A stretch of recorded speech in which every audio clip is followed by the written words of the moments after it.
खुशी फाका हज़रत मोहम्मद रसूलुल्लाह खातमुन नबीय्यीन सल्लल्लाहु अलैहि वसल्लम पर अल्लाह ताला मुझे और आपको मक्का और मदीना में हाज़री नसीब फरमाए। आमीन सुम आमीन। मैं हूँ मोहम्मद नवाज़ और आज मैं लेके आया हूँ आपके ही सवालात जो आप मुझसे कमेंट्स में पूछते हैं या व्हाट्सएप के ऊपर आप मुझसे पूछते हैं। अदालतों में जो सवालात फ्रीक्वेंटली बार बार मुझसे पूछे जाते हैं उन पे आज मैं आपको एक एक सवाल जो है उसका अलग-अलग जवाब दूंगा और उसके बारे में आपको डिटेल से बताऊंगा। फ्रीक्वेंटली सवालात जो पूछे जाते हैं उनके बारे में सिर्फ, क्योंकि सवाल तो रोज़ाना ही बहुत सारे मेरे पास आते हैं, तो मैं सिर्फ उन सवाल मैंने वो गिने चुने सवालात निकाले हैं जिनसे आपको फ़ायदा भी हो और जो बार बार लोग मुझसे पूछते हैं। तो इस वीडियो को पूरा देखिएगा, हो सकता है जो आपका मसला हो वो भी इस वीडियो में कवर हो जाए। तो चलिए बगैर वक्त ज़ाया किए शुरू करते हैं आज की वीडियो।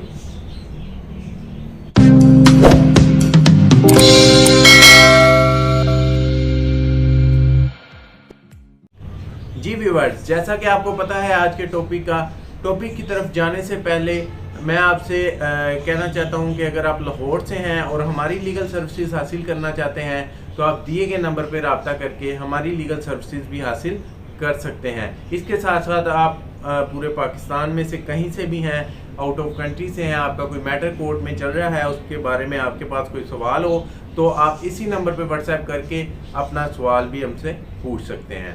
तो चलिए चलते हैं आपके सवालों की तरफ। आपका सबसे पहला सवाल है,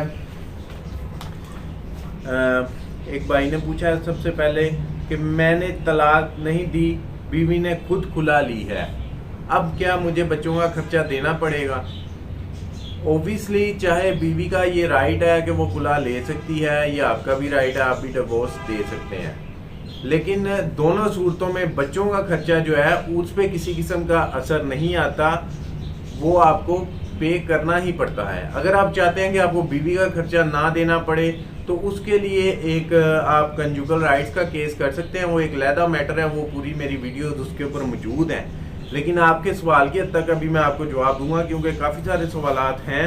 तो इसका जवाब ये है कि खर्चा आपको बच्चों का देना पड़ेगा, चाहे बीवी ने खुला खुद ली है, वो बच्चों पे उसके खर्चे का किसी किस्म का कोई इफेक्ट नहीं आता, चाहे आप डिवोर्स दें या बीवी खुद खुला ले, बच्चों का खर्चा जो बच्चों का फादर है उसे पे करना ही पड़ेगा। अब दूसरा सवाल है कि सामान जहेज और खर्चे का केस इकट्ठा किया है। ठीक है, तो इसमें दूसरा सवाल पूछा है कि सामान जहेज का केस और बच्चों के खर्चे का केस इकट्ठा किया हुआ है। ये एक्चुअली मैटर तो दो हैं अलग-अलग, ये अलग-अलग केसेस भी हो सकते हैं, आप इकट्ठा भी कर सकते हैं इन केसेस को। तो अगर सवाल भाई का ये है कि ये दोनों केसेस जो हैं वो इकट्ठे किए हुए हैं, एक ही केस में दोनों मैटर जो हैं वो लिखे हुए हैं, तो उसमें जो हस्बैंड है उसको सज़ा हो गई है बच्चों के खर्चे वाले मैटर में, और केस क्योंकि एक ही है तो क्या अब जब सामान जहेज वो नहीं देगा तो उसमें उसे सज़ा नहीं होगी या होगी? 1 साल की सज़ा उसे खर्चे में हो गई है। अब सामान जहेज का मैटर अभी की हद तक जो केस है वो चल रहा है, तो उसमें क्या होगा? तो उसमें भी ओबियसली जितनी अगर तो वो पे नहीं करता तो सामान जहेज जो है वो नहीं देता, तो उसके बाद कोर्ट जो है वो एक अमाउंट भी सेट करती है कि अगर सामान जहेज नहीं है तो ये अमाउंट पे कर दे लड़की को। अगर वो अमाउंट भी पे नहीं कर पाता तो फिर ओबियसली उसे जो है वो जेल जाना पड़ेगा, उसे सज़ा वो अलहदा सामान जहेज की काटनी पड़ेगी। अब आ जाते हैं अगले सवाल की तरफ। इसमें एक सवाल पूछा है कि मेरे हस्बैंड जो हैं वो महीने का 12 लाख रुपया कमा रहे हैं दुबई में। सॉरी, उन्होंने कहा मेरे एक्स हस्बैंड जो है तो वो 12 लाख रुपया कमा रहे हैं, मेरी एक बेटी है, तो मुझे कितना खर्चा जो है वो मिल सकता है, कितना खर्चा मैं क्लेम कर सकती हूँ? तो क्लेम तो आपको वो 12 लाख कमा रहे हैं, आपने ये चीज़ पाकिस्तानी कोर्ट में प्रूव करनी है। प्रूव करेंगी आप तो आप 5 लाख तक, इससे ज़्यादा भी आप क्लेम कर सकती हैं, 5 लाख तक खर्चा भी लग सकता है अगर आप ये चीज़ प्रूव करेंगे 12 लाख रुपया ये मंथली कमा रहा है। इसके बाद अगला सवाल पूछा गया है कि हस्बैंड अगर तलाक देकर बाहर भाग जाए तो उसे किस तरह से पकड़ा जाए। तो हस्बैंड को अगर तलाक दे के बाहर भाग जाए, वो हस्बैंड का, मैं शायद पिछले सवाल में भी बता चुका हूँ कि वो उसका राइट है हस्बैंड का कि वो तलाक दे सकता है, तो उसे भागने की भी ज़रूरत नहीं है और ना आप उसे पकड़ सकते हैं। तो इसी तरह से बीवी का राइट है कि वो खुला ले सकती है। और इसमें जो पकड़ने का मामला है, शायद ये पूछना चाह रहे थे कि बच्चों के खर्चे के वाले से, तो खर्चा जो है वो उसका आपको अलहदा केस करना पड़ेगा, वो मामला चलेंगे। लेकिन इस तरह से उसने तलाक दे दिया और उसे पकड़ के जेल में करवाई जाए कि उसने तलाक क्यों दिया, तो ऐसा बिल्कुल नहीं हो सकता। He has full power to pronounce divorce. उसके पास मुकम्मल जो है वो इख्तियार है कि वो तलाक दे सकता है बीवी को, कोई भी हस्बैंड हो वो इस्लाम में। ठीक है, अब आ जाते हैं अगले सवाल की तरफ। अगला सवाल है ओवरसीज जो पाकिस्तानी हैं उनके लिए है कि एक भाई ने सवाल किया है कि मैं बाहर के मुल्क में होता हूँ, यहाँ पे मेरे प्रॉपर्टीज़ के केसेस हैं, मुख्तलिफ और डिफरेंट केसेस हैं, तो उनको मैं केसेस करना भी चाहता हूँ और उन्हें किस तरह से मैं वहाँ बैठ के परसू कर सकता हूँ। तो ओबियसली उसका एक आसान हल है special power of attorney. Special power of attorney अगर आप अपने केस खुद जो है फॉलो नहीं करना चाहते तो आप उसके अगेंस्ट आप किसी को अपना पावर ऑफ अटर्नी दे सकते हैं, जिसे उर्दू में मुख्तार ख़ास कहा जाता है।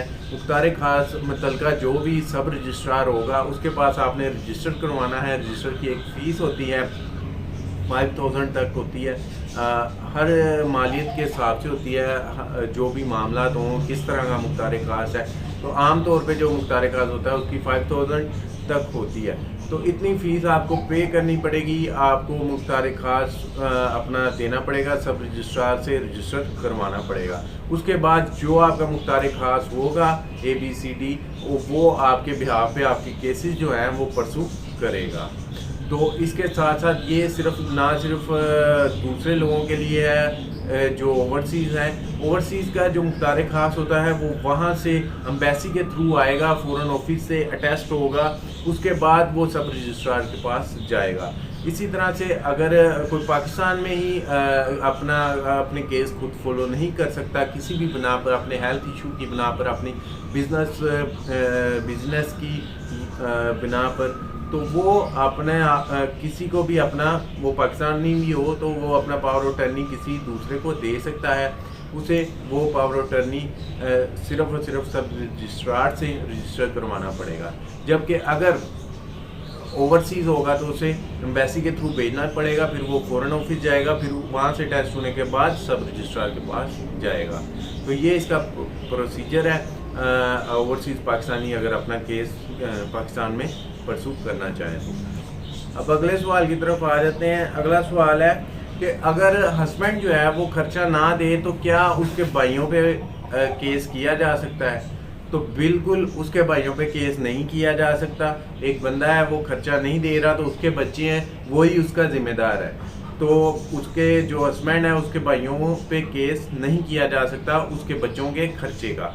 ठीक है, अलबत्ता इसमें जो उसका बच्चों का दादा होगा, बच्चों के फादर का फादर होगा, उसके ऊपर हस्बैंड के जो फादर हैं उनके ऊपर केस किया जा सकता है और उनसे खर्चा रिकवर किया जा सकता है, लेकिन भाइयों पे नहीं किया जा सकता।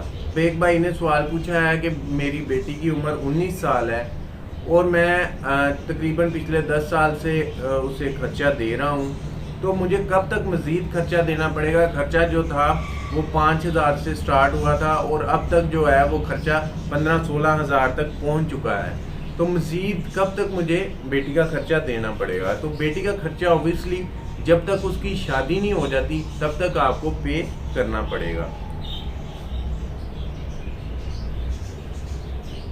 इसके बाद नेक्स्ट क्वेश्चन है कि बेटा जो है वो कब तक माँ की कस्टडी में रहता है?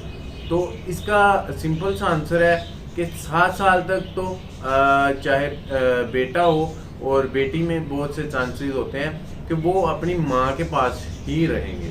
ठीक है, और उसके बाद भी हमेशा ज़्यादा चांसेस यही होते हैं कि माँ के पास ही रहेंगे, लेकिन कुछ कंडीशंस ऐसी होती हैं जो आपको कोर्ट के अंदर प्रूफ करनी पड़ती हैं, जो कि बच्चों के हवालगी के वाले से, कस्टडी के वाले से मेरी बहुत सी डिटेल वीडियोस मौजूद हैं, उसमें मैं बता चुका हूँ कि कौन सी कंडीशंस होती हैं और क्या मामला होते हैं। उसमें फादर जो है वो बच्चों की कस्टडी मदर से ले सकता है।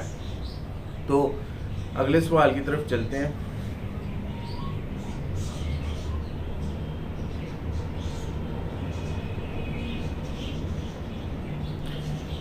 ये नेक्स्ट क्वेश्चन बहुत ही इंटरेस्टिंग है कि एक बहन ने सवाल पूछा है कि मैं 20 साल से मेरे हस्बैंड ने मुझे खर्चा नहीं दिया, मैं उसके निकाह में मौजूद हूँ। अब अगर मैं केस करती हूँ खर्चे का तो क्या मैं रिकवर कर सकती हूँ? उसके पास एक घर है, क्या मैं वो घर रिकवर कर सकती हूँ? तो इसका जवाब ये है कि अगर 20 साल से उसने आपको खर्चा नहीं दिया, ये सारी बात अगर आप कोर्ट में प्रूव कर देती हैं कि आपको 20 साल से खर्चा नहीं मिला और आप उसके निकाह में बैठी हुई हैं, तो आप 20 साल का खर्चा रिकवर कर सकती हैं, चांसेस हैं। और उसमें वो आप उसके पास जो घर है वो उसी सूरत में आप बिकवा सकती हैं जब वो आपको खर्चा नहीं पे करता और उसके बाद उसकी प्रॉपर्टी जो है, ओबियसली आप बता रही हैं घर है, वो कोर्ट अटैच करके उसे नीलाम करेगी, फिर उससे हासिल होने वाली जो भी रकम होगी उसमें से जितना आपका खर्चा बनता होगा 20 साल का वो आपको मिल जाएगा। तो ये इसका एक तरह थोड़ा लेंथी प्रोसेस है। तो अल्टीमेटली अगर आपका केस स्ट्रॉन्ग हुआ तो आप पैसा रिकवर कर सकती हैं। अगले सवाल पे आ जाते हैं।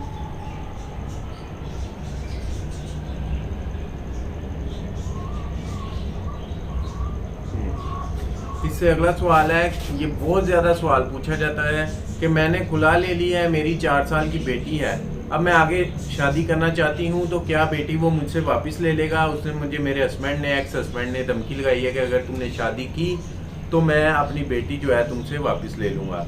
तो इसमें एक्चुअली बेटी के केसेस में बहुत सेंसिटिव मामला होता है, क्योंकि जब औरत शादी करती है किसी दूसरे बंदे से, तो वो जो उसकी पहली बेटी होती है वो उसके लिए नामहरम होती है। तो इसमें इसलिए काफ़ी चांसेस बन जाते हैं फादर के लिए कि वो बच्ची जो है कोर्ट के ज़रिए भी ले सकता है।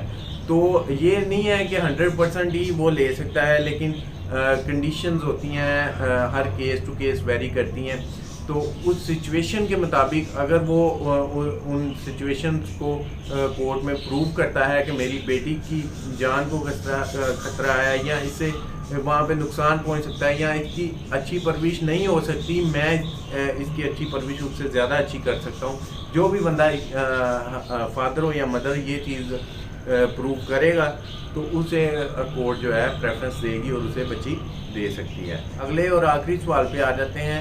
इसमें जो फादर है वो कह रहा है कि बेटी जो है वो 8 साल तक अपनी माँ के पास रही, फिर 2 साल से मेरे पास आ गई है, अब माँ वापस लेना चाह रही है बेटी को, और बेटी भी जो है वो वापस जाना चाह रही है। तो क्या मैं अदालत के ज़रिए बेटी को अपने पास ही रोक सकता हूँ? तो ओबियसली आप केस करें कोर्ट में, उनका कहना है कि बच्ची मेरी नादान है, उसे पता नहीं है, तो आप कोर्ट में केस करें। कोर्ट में अगर आप प्रूव करते हैं, ये चीज़ प्रूव करें कि बच्ची नादान है और उसकी वहाँ पे बेहतर परवरिश नहीं हो सकती, मेरे पास ज़्यादा बेहतर हो सकती है, अगर आप ये चीज़ प्रूव कर लेते हैं कोर्ट में, तो बेटी जो है वो आपके पास ही रहेगी, चाहे उसकी मर्ज़ी है या नहीं है।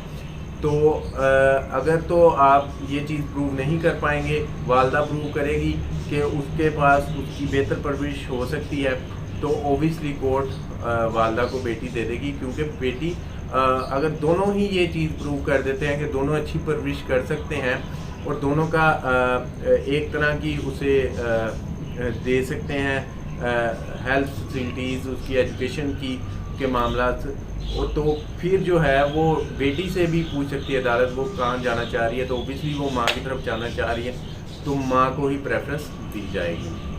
तो व्यूवर्स, ये चंद सवालात थे जो मैं आपके सामने लेके हाजिर हुआ था। उम्मीद करता हूँ आपको इनमें से कुछ ना कुछ जो है वो इल्म हासिल हुआ होगा और आपको कुछ ना कुछ जानने को मिला होगा। मैं कोशिश करता हूँ कि आपको हर सवाल आपकी मेंटल लेवल पे आके आपको डिस्क्राइब करूँ, और ताकि आपको समझ लगे कि मामला एक्चुअली कोर्ट्स के अंदर होते क्या हैं और चलते कैसे हैं। तो ये मैंने चंद सवाल निकाले थे, उनके जवाब आपको दिए हैं। इसके साथ साथ मज़ीद अगर आपका कोई सवाल हो या आप लाहौर से हों तो हमारी लीगल सर्विसेज के लिए आप इस नंबर पे हमसे रब्ता कर सकते हैं। दुआओं में याद रखिएगा। अल्लाह हाफिज़।